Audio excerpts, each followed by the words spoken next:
Jacqueline Manceau, bonjour. Bonjour. Alors vous êtes la présidente de l'ADE 72, l'association des expropriés de la Sarthe, c'est ça. Oui. Vous teniez votre assemblée générale aujourd'hui. L'occasion pour nous, c'est un prétexte d'actualité de faire le point un peu sur les expropriations liées à la LGV.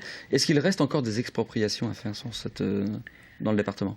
Alors aujourd'hui, sur la ligne LGV en Sarthe, on a délocalisé 3 sièges d'exploitation. Et on avait en tout 24 exploitations très impactées, donc 21 autres exploitations qui étaient des bâtiments à déplacer, enfin avec des impacts très forts.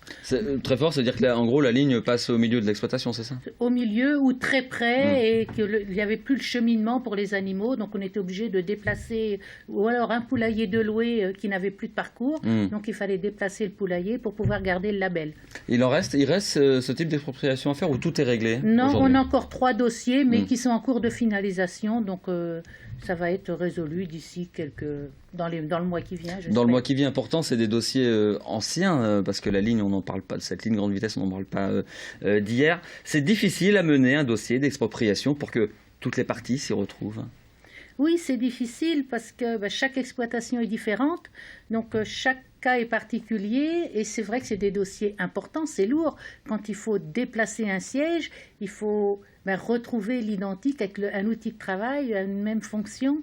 Donc c'est vrai que c'est pas facile, c'est difficile, mais on y arrive, oui. Oui, vous y arrivez, c'est-à-dire que les agriculteurs ne sont pas lésés. Alors il y a des dédommagements, on en parlera après, mais en termes de production, d'outils de production, parce que la terre est un outil de production pour un agriculteur. Tout à fait. Donc les agriculteurs vont retrouver leur outil de travail au niveau terre, simplement à la fin de l'aménagement foncier, qui sera prise de possession pas avant novembre 2014.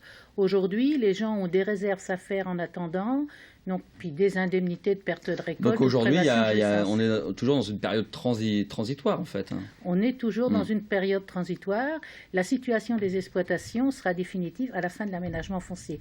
Mais on a une particularité en Sarthe, c'est qu'on a le contournement du Mans qui est hors aménagement foncier puisque les emprises étaient de RFF il y a plus de 20 ans. Quelles conséquences ça peut avoir ça ? La conséquence, c'est que les dommages ne sont pas réparés pareil. Donc on a essayé de faire des échanges à l'amiable.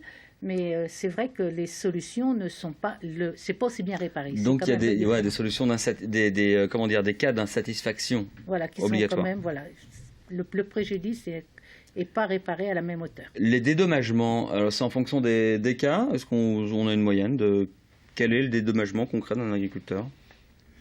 Écoutez, le dédommagement, on peut pas. Moi, je vous parlerai pas de chiffres, parce que chaque chiffre est particulier et on ne donne pas des chiffres, mais disons que c'est en fonction de la situation de l'agriculteur. On ne peut pas comparer une exploitation à l'autre, chaque exploitation est différente. Ouais. Ma question c'était en gros, est-ce que ça dédommage réellement Oui, à part ce cas particulier qu'on évoquait juste avant. Oui, parce qu'on avait négocié au départ d'un protocole d'accord avec Réseau Ferré, que ce soit rétablissement à neuf, parce qu'un hangar qui a 10 ans a la même fonction qu'un hangar qui a 20 ans ou un hangar qui a 1 an pour l'exploitation, il a la même fonction. D'accord, donc il fallait l'évaluer en fonction de l'utilité et non pas en fonction de l'âge.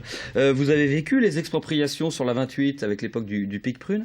Quelle différence, à part évidemment le fameux pic prune, mais ce n'est pas le sujet de votre invitation ici, quelle différence entre les expropriations sur cette 28 et aujourd'hui sur la LGV ?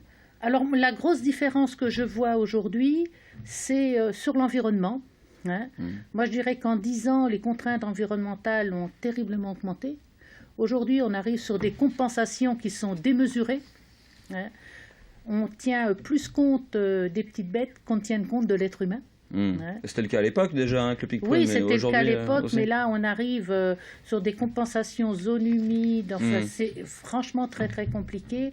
Et on nous demande toujours des hectares, des hectares, des hectares. Donc, c'est vrai qu'avec ce dossier LGV, la ferme Sarthe paye très cher, puisqu'on va perdre 1200 hectares. Donc, c'est autant d'installations qu'on n'a pas fait sur notre département. Et c'est autant d'emplois de perdus aussi, quoi. Jacqueline Manceau, merci beaucoup d'avoir fait avec nous le point sur ce dossier. Merci à vous. Je vous remercie de m'avoir invité. Merci Mickaël.